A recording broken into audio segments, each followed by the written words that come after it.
Hello বন্ধুরা, career space YouTube চ্যানেলে আপনাদের সকলকে স্বাগত জানাই। আশা করি আপনারা সবাই ভালো আছেন।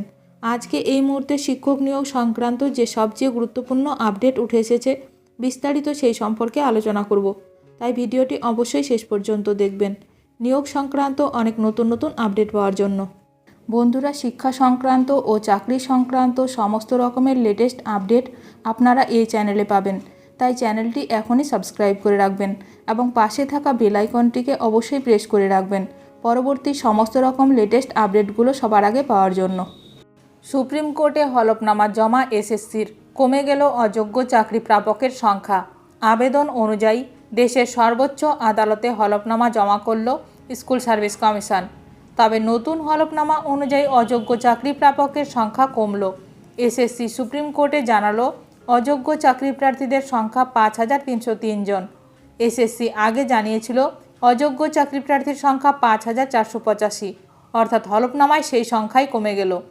প্রধান বিচারপতি সঞ্জীব খান্না ও বিচারপতি সঞ্জয় কুমারের বেঞ্চে ২৬,০০০ চাকরি বাতিলের মামলার শুনানি শেষ হয়েছে। গত ১০ ফেব্রুয়ারি শেষ শুনানি ছিল। এবার রায়দান হবে। শুনানি শেষ হয়ে যাওয়ার পরে এসএসসি নতুন করে হলফনামা জমা করার জন্য শীর্ষ আদালতের দ্বারস্থ হয়। আদালত কিছুটা অবাক হলেও হলফনামা জমা করার অনুমতি দিয়েছিল। সেই হিসাবে হলফনামা জমা করা হলো।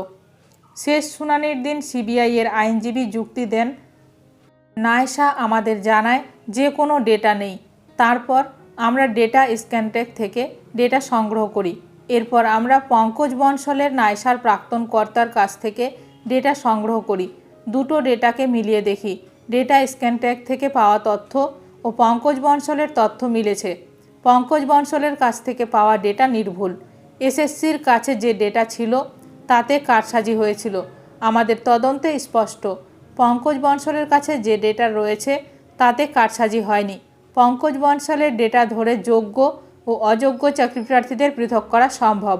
যদিও প্রধান বিচারপতি মন্তব্য করেন, সিবিআই বলছে বনশলের ডেটা প্রকৃত সত্য, কিন্তু এক্ষেত্রে আমরা নিশ্চিত করে বলতে পারি না এটাই প্রকৃত ডেটা, কারণ আমাদের হাতে অরিজিনাল মার্কশিট নেই। আমরা পঙ্কজ বনশলের ডেটাকেও সন্দেহ করছি। শুনানি শেষ হলেও রায়দান স্থগিত রেখেছে প্রধান বিচারপতির বেঞ্চ।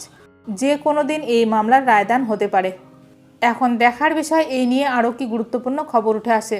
২৬,০০০ চাকরি বাতিল মামলার শুনানি ও রায়দান নিয়ে যে কোনো ধরনের আপডেট সবার প্রথমে পেতে এখনই আমার চ্যানেলটি সাবস্ক্রাইব করে রাখুন।